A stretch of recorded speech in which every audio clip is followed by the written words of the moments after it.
My dear friends, welcome back to Pournami studios. Friends ఎలా ఉన్నారు? అందరూ మంచిగా ఉన్నారా? ఈరోజు ఈజీ మెథడ్లో చికెన్ దమ్ బిర్యానీ ఎలా చేయాలో ఈ వీడియోలో చూపిస్తా. Let's go.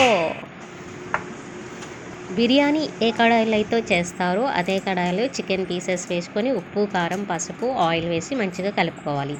తర్వాత బిర్యానీ మసాలా అన్నీ వేసి పీసెస్కి మంచిగా పట్టించేయాలి.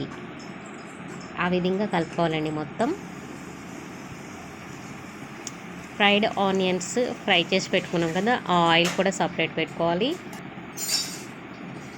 ఫ్రైడ్ ఆనియన్స్ కూడా కొన్ని వేసి చికెన్ పీసెస్ మొత్తం కలుపుకోవాలి. ఇంకా బిర్యానీ దినుసులు, బిర్యానీ ఆకు, చెక్క, లవంగ, స్టార్ ఫ్లవర్ అన్నీ వేసి చికెన్లో వేసి మంచిగా నీట్గా కలుపుకోవాలి. మొత్తం పీసెస్కి పట్టేలాగా. తర్వాత 1 అవర్ ముందుగా రైస్ నానబెట్టి పెట్టుకున్నామండి, బాస్మతి రైస్. తర్వాత ఒక కడాయి తీసుకొని దానిలో చెక్క, లవంగం, స్టార్ ఫ్లవర్, షాజీరా, పలావ్ ఆకులు అన్నీ వేసి మరగపెట్టుకోవాలి, ఎసరు పెట్టుకోవాలన్నమాట. దాంట్లో ఉప్పు వేసుకోవాలి, కొంచెం ఆయిల్ కూడా వేసుకోవాలి. మేమైతే ఆ ఎసరులో నెయ్యి వేసామండి.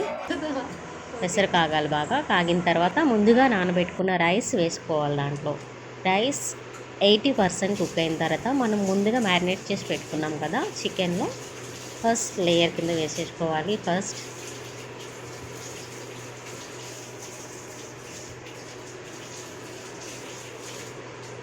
వన్ లేయర్ వేసేసుకున్నాక దానిలో ఫ్రైడ్ ఆనియన్స్ వేసుకోవాలి పైన.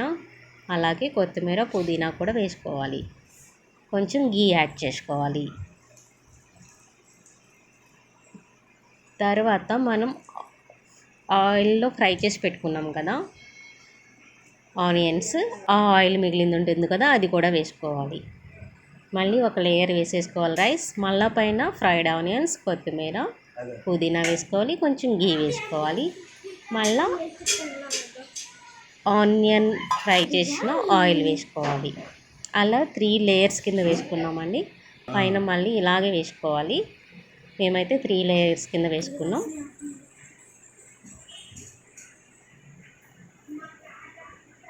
ఇప్పుడు దీన్ని పూర్తిగా కవర్ చేసేసుకొని, మేము ఈ స్టవ్ వాడుతున్నామండి కుక్ చేయడానికి. కొంచెం క్వాంటిటీ ఎక్కువ కాబట్టి ఈ స్టవ్ పెట్టేసుకున్నాం.